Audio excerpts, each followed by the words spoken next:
Le Moulin Rouge a retrouvé son public. La salle est comble ce soir de juillet. 900 personnes venues du monde entier pour admirer les danseuses dénudées et leur légendaire froufrou bleu-blanc-rouge. Une bonne nouvelle pour le plus célèbre cabaret du monde, après une chute de sa fréquentation l'an dernier. Sur l'année 2016, on finit avec un taux de remplissage de 75%, ce qui est très peu. Là, sur le premier semestre 2017, on a un taux de remplissage de 87%, donc c'est un bon indicateur, sachant que normalement sur les vraies années, on va dire les bonnes années d'activité, on est sur des taux de remplissage de 95-97%. 15% de clients en plus depuis le début de l'année, un soulagement et une tendance générale dans le secteur touristique.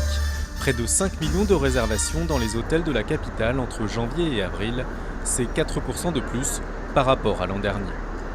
Une embellie que les professionnels expliquent notamment par un effet d'habitude et une évolution des mentalités.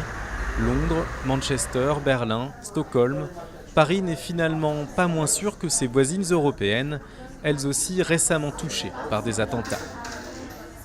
La répétition de ces événements très régulièrement finalement, parce qu'il y en a eu plusieurs en quelques mois, fait que ça fait un peu partie du paysage maintenant et que ça n'empêche plus d'imaginer, de penser, d'organiser un séjour dans une ville européenne et en particulier à Paris.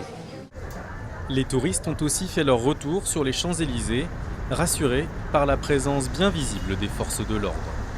En avril dernier, un policier a été abattu par un djihadiste à quelques mètres d'ici.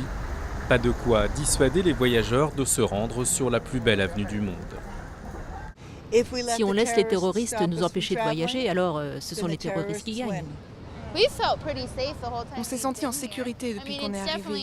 Bien sûr, on y pense forcément, mais qu'est-ce qu'on peut y faire? On ne va pas se cacher toute notre vie et arrêter de voyager. Parce que de toute façon, ça peut arriver n'importe où. 2017 s'annonce déjà comme une bonne année pour le tourisme, porté par le retour des étrangers. Leur nombre a augmenté de 20% en ce début d'année, un chiffre historique. De quoi conforter l'objectif du gouvernement français d'atteindre 100 millions de visiteurs internationaux à l'horizon 2020.